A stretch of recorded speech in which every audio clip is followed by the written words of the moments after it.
bonjour à nos invités qui sont déjà en studio. C'est le Secours catholique ce matin, du soleil entre les gouttes, avec à ma gauche Christiane, bonjour. Bonjour Maryse. Auprès de Christiane, Solange. l'invité Solange. Bonjour. Et à ma droite Philippe. Bonjour Philippe. Bonjour Maryse.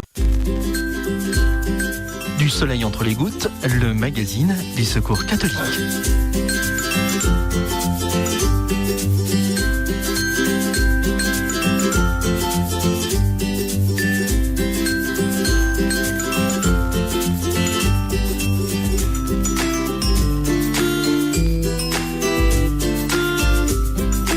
Et voilà un bel indicatif du Secours catholique. Christiane, bonjour. Bonjour Maryse. Merci Maryse. Oui, ce n'est pas parce que des personnes vivent des situations difficiles qu'elles n'ont pas des choses à dire.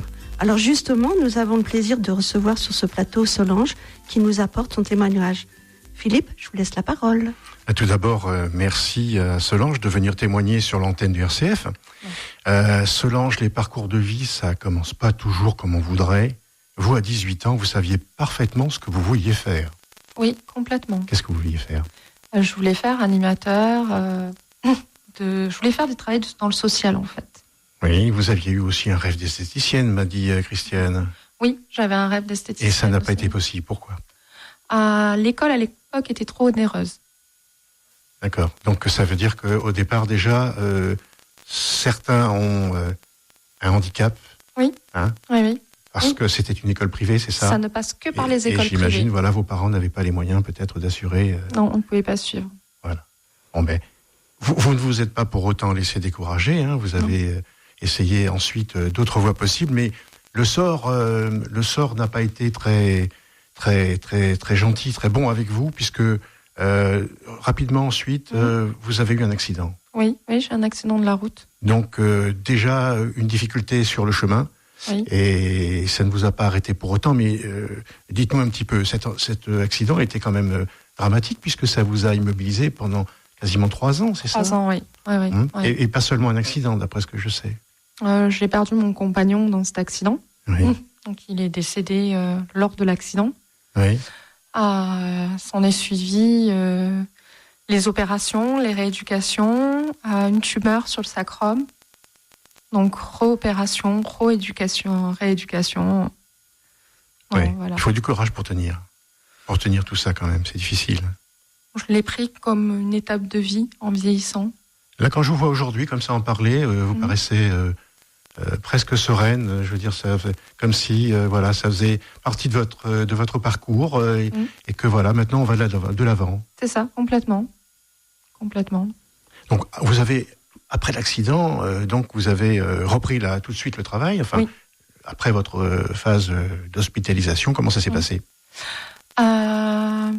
Difficile dans le sens que j'ai caché mon handicap de peur de ne pas pouvoir travailler. Donc... On est obligé de cacher son handicap. Oui. C'est terrible ça. Parce que sinon je ne travaillais pas et s'il n'y a pas de travail, je ne mangeais pas et je n'avais pas de logement. Oui. Donc vous avez pris sur vous, ça a dû être quand même. Oui, je travaillais dans les expéditions. Donc, c'est-à-dire, vous faisiez quoi ? J'emballais des melons, des pêches, des poires, des pommes, les cerises, donc les saisons, des fruits et des légumes. Oui. Et vous aviez toujours en tête, d'après ce que je sais, votre rêve d'esthéticienne. Oui. Vous ne lâchez pas prise dans vos rêves quand vous avez... Non, il faut pas. Oui. Faut pas lâcher ses rêves. Absolument. Il faut les garder, il faut les cultiver. C'est important. Donc, vous avez continué donc et ensuite donc vous avez demandé si vous pouviez ensuite vous avez fait 3 économies et ensuite vous avez demandé si c'était possible d'intégrer une école. Qu'est-ce qu'on vous a répondu ? Que c'était via l'âge, c'était plus possible. Donc on m'a fait prendre un parcours différent. Donc j'ai fait une école d'hydrothérapeute. Donc au départ pas assez d'argent, ensuite trop vieille. À 27 ans, trop vieille. Dépasser 25 ans, on est trop vieux. C'est incroyable. Hein ? Ouais. Et dans quel monde on vit si à 27 ans on est trop vieux ? On est trop vieux pour on plein a de des choses choses à se faire. Hein ? Oui. Donc vous avez quand même, vous n'êtes pas arrêté là. Hein ? Vous avez poursuivi votre chemin. Ouais. Et ensuite donc vous avez continué à vous bagarrer. Qu'est-ce que vous avez fait ? Donc, j'ai fait une école d'hydrothérapeute Qu'est-ce que c'est, ça ? Alors, c'est travailler en thalasso pour faire des soins par le biais de l'eau. D'accord. Et ça nécessite, je crois, combien de mois d'école ? 6 mois. 6 mois d'école, d'accord. Ouais. Et ça, vous l'avez fait ? Ça, je l'ai fait. D'accord. pour partir sur le métier d'esthéticienne. Voilà. Et qu'est-ce qui s'est passé à ce moment-là ? Et à ce moment-là, la médecine de la Sécu m'a rattrapée en me disant vous pouvez pas faire ce métier parce que j'avais des soucis de santé suite à ce métier. Je travaillais en milieu humide et mes problèmes de tumeur me rattrapaient. Et il n'a pas été possible d'aménager peut-être un poste en tenant compte de vos difficultés, de votre handicap ? Du tout, parce que c'était l'humidité le problème. Oui. Donc ça me desséchait la membrane synoviale, donc je me retrouvais bloquée. Donc n'importe quel poste où j'étais aurait été identique. Oui, même dans le centre de traitement, c'était pas possible. Non, c'était pas possible. Qu'est-ce que vous avez fait à ce moment-là ? À ce moment-là, j'ai cherché d'autres métiers, donc j'ai fait nounou. Vous étiez en couple ou seul ? À ce moment-là, je venais de me séparer. D'accord, donc c'est pas évident non plus. Oui, c'est des étapes de vie. Oui, voilà. Ça marche toujours mieux à deux, mais bon. Oui, voilà. Bon, ça vous décourage pas de toute façon. Moi, je vous sens toujours, voilà. Alors, qu'est-ce qui se passe ensuite ? Ensuite, on cherche un boulot, on trouve pas, plein de choses sont refusées. Et pour m'occuper, j'ai fait la nounou, mais bénévolement. D'accord. Je me suis occupée d'enfants bénévolement pendant 4-5 ans. D'accord. Mais les épreuves n'étaient pas finies parce que vous avez eu un accident qui vous a fait beaucoup de mal. Vous avez fait une chute assez grave, puisque je vois, moi je me fie un petit peu à ce que m'a raconté Christiane, qui vous a rencontré avant l'émission. Une chute de 5 mètres, c'est pas rien ça quand même. Hein. Et oui, je suis partie à la mer avec des amis, petite pause pipi, et c'était la nuit, j'ai pas vu qu'il y avait un canal et qu'il n'y avait pas d'eau. Mais je suis tombée. Oh là là, effectivement, oui. C'est terrible ça. Et donc, hôpital à nouveau. Hôpital à nouveau, opération à nouveau, fauteuil roulant à nouveau. D'accord. Voilà, ça a été mon meilleur ami 3 fois dans ma vie, donc maintenant je vais le laisser de côté. Voilà, donc toujours des larmes et de la souffrance, mais ça vous fait pas quand même craquer, Solange, hein ? Non, parce qu'à chaque fois, je me dis, voilà, quand ça sera passé, il faut se relever, il faut avancer, il faut continuer, faut vivre. Alors, aujourd'hui, vous êtes au RSA. Oui, hein ? Je suis au RSA et je travaille un petit peu en chèque emploi-service. D'accord, oui. Et vous êtes au RSA depuis 12 ans, donc ça veut dire que depuis 12 ans, apparemment, le Pôle emploi n'a pas pu vous trouver de solution satisfaisante. Non. Qu'est-ce qui se passe ? J'ai passé un concours il n'y a pas très longtemps pour faire animateur socio-culturel. Et il s'avère que mon handicap gêne pour ce concours. Parce qu'il demande pour le concours, il faut avoir une pratique en sport que je ne peux pas faire, je ne peux pas courir. Oui, enfin, tous les animateurs ne sont pas des gens qui courent aussi. On est bien d'accord. On prépare des parcours, on prépare des projets éducatifs sans pour autant être sur la piste, non ? On est complètement d'accord. Donc l'animateur qui me l'a fait passer m'a dit c'est vraiment dommage parce que je te vois vraiment dans ce métier-là. Il me dit c'est vraiment tu es fait pour faire ça. Je comprends pas, au Pôle emploi, avant que vous vous lanciez, on vous a pas dit, on vous a pas expliqué, personne n'a mis en avant ces difficultés. Pour eux, quand on me voit physiquement, je suis très bien. Donc pour eux, il n'y a pas de handicap. Oui, et même quand vous leur dites, ils ne comprennent pas bien, apparemment. Non, apparemment, non. On sent quand même qu'il y a des choses à faire de ce côté-là. Hein. Oui. Bon, il faut croire en l'avenir. Hein. Oui, non, mais moi, j'y crois. Que les choses vont se faire. Bon, pour l'instant, vous êtes au RSA, ce qui veut dire que vous n'avez pas des gros revenus, c'est le moins qu'on puisse dire. Vous habitez un appartement HLM, vous avez un loyer de 150 € avec la déduction de l'APL.